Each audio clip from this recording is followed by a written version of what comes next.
The truth is simple. It's not just what you do that attracts a woman, it's what you don't do. And if you've ever had a connection suddenly go cold, or a woman who seemed interested but disappeared, chances are you made one of these 8 mistakes. In today's video, I'm going to reveal the silent errors that sabotage even the best men. And I guarantee, the last one on the list is the most dangerous, precisely because it seems normal. First attitude, being overly available. Men who are always available, who reply to messages within seconds, who cancel plans just to please a woman, end up becoming way too predictable. And do you know what happens to things that are predictable? They lose their value. We, as women, can sense when a man doesn't have a life of his own, when everything revolves around getting our attention. That's not romantic. It's suffocating. A clear example. If you make plans and immediately rearrange your schedule to fit hers, even if you already had something important going on, she might thank you. But deep down, she starts to see you as someone without priorities. That's instinctual. An interesting man is one who has his own world and invites a woman to be part of it, not one who drops everything just to be available. This doesn't mean you have to pretend to be busy or play hard to get. It means you need to have a life, so rich and well-structured that your time naturally becomes valuable. You become more interesting when you have something to share, projects, hobbies, real goals. A high-value woman doesn't want to be your routine. She wants to be part of an already vibrant life. If you're constantly sending messages saying, "I'm here if you need me," replying at all hours, be careful. You might think you're being kind, but in reality, you're killing the attraction. Show that you have important things going on. This triggers her sense of curiosity and respect. When you value yourself, she starts to see you in a different light too. Second attitude, constantly seeking approval. There's a huge difference between being kind and depending on a woman's validation for everything. When a man constantly asks, "Did you really like it? Is this okay?" or "Can I call you later?" he gives off an insecure vibe that completely kills any sexual or emotional tension. That insecurity slowly becomes a burden in the connection, and the woman starts to pull away, even if she doesn't quite know why. Now let me ask you, why are you asking for permission to exist in her life? Comment below. Have you noticed yourself doing this? Your opinion matters too. Men who are always seeking a woman's approval are constantly walking on eggshells, trying to please all the time, and that kills any trace of leadership or confidence.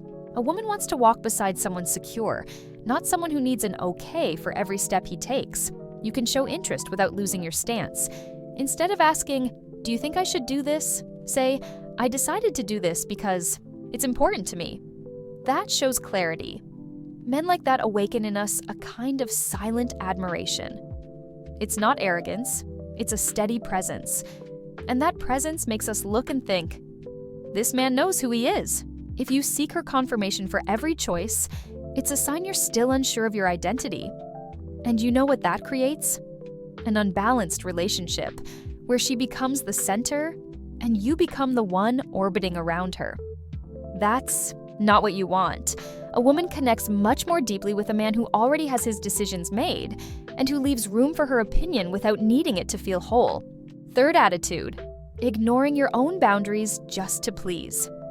When a man starts giving up on everything he believes in just to keep a woman around, he's trading authenticity for approval. This creates an unbalanced relationship where he slowly erases himself, losing his own voice. The problem is that this often happens subtly. He says, "It's fine," when he really wants to say no.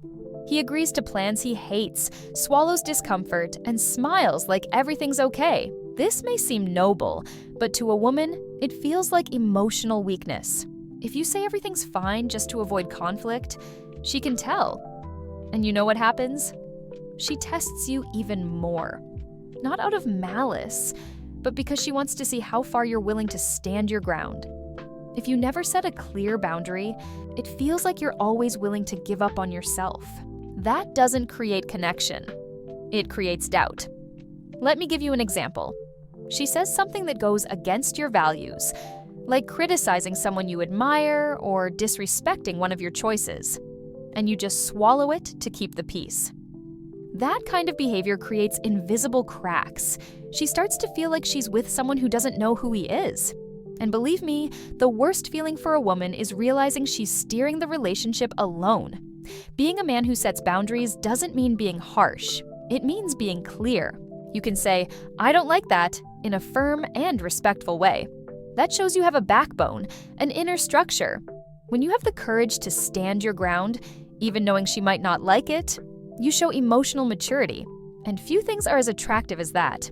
Fourth attitude, showing jealousy in a controlling way.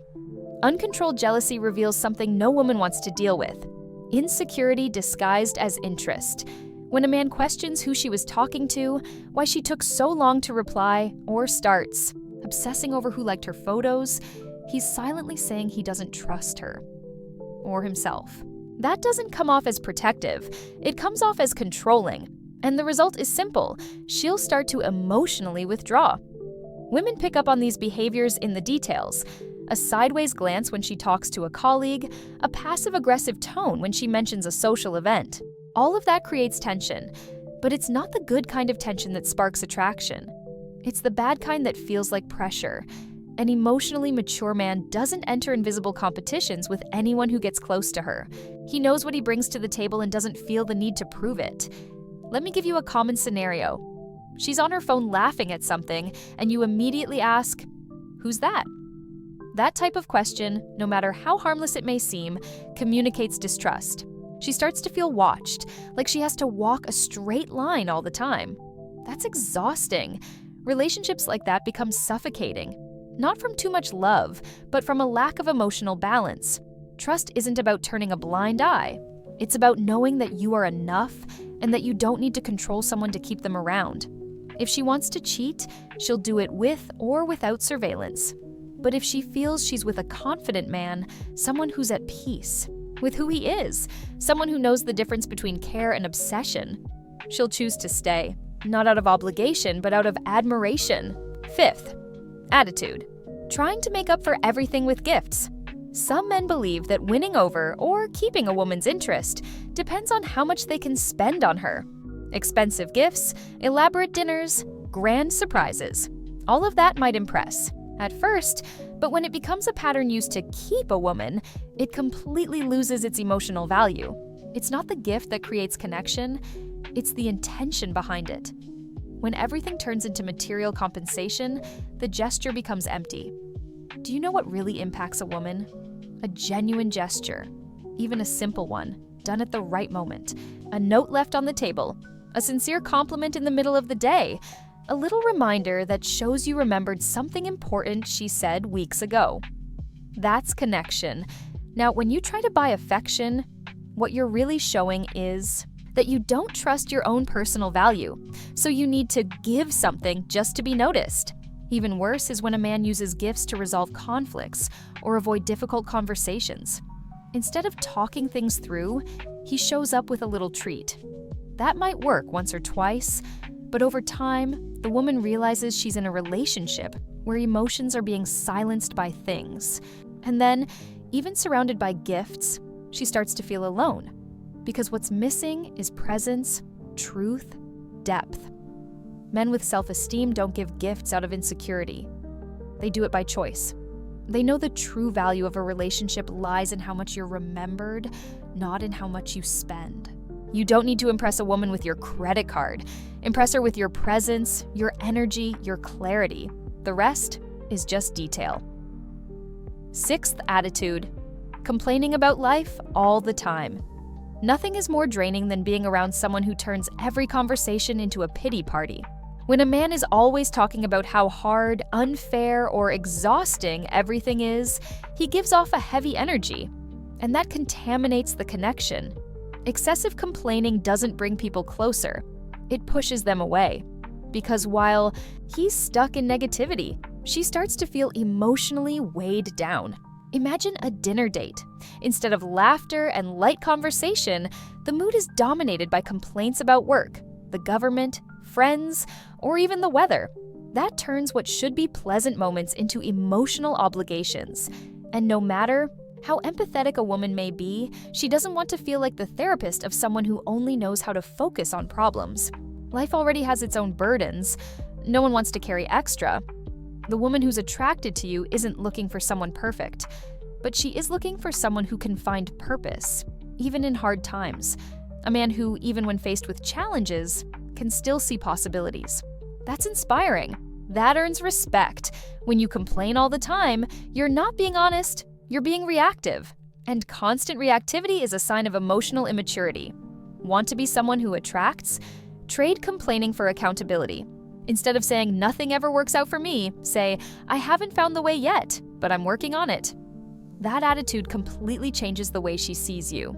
Women admire those who face life head-on, even when it's hard, because that shows strength, and real strength is sexy. 7th attitude, putting the woman on a pedestal. When a man treats a woman as if she's perfect, untouchable, almost divine, he breaks the dynamic of attraction. Admiration is healthy, idolization is not. By putting a woman on a pedestal, you automatically place yourself beneath her.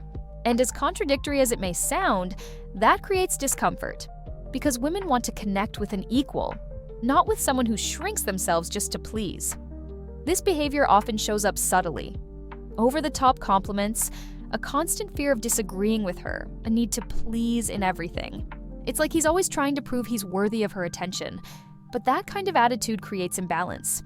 Instead of showing masculine presence, it comes across as neediness disguised as romance. And that role reversal kills the tension that fuels desire. A practical example, she messes up, says something out of line, treats you with indifference. And you make excuses. You justify it. You blame yourself. This kind of behavior tells her that your standards are too flexible, or worse, non-existent. And women can tell when they're dealing with a man who will accept anything just to keep being the nice guy. Over time, that becomes unattractive because it lacks challenge, it lacks personality. You can value a woman and still keep your feet on the ground. It's not about putting her down. It's about not putting yourself down. The kind of woman who's truly worth it doesn't want a worshiper. She wants a whole man, someone with opinions, boundaries, a strong presence. Someone who admires her, yes, but also admires himself. That's the difference between being seen as a partner or just another guy who's easy to impress. 8th attitude, completely changing yourself just to be accepted. Men who reshape every part of their personality to please a woman aren't building a connection. They're playing a role. When you start changing the way you talk, your interests, even your opinions just to fit what you think she expects, you're essentially denying who you are. And there's nothing more discouraging than realizing the person next to you is just a made-up version designed to please. You don't need to like the same shows, have the same hobbies, or pretend to think the same way just to keep the conversation flowing.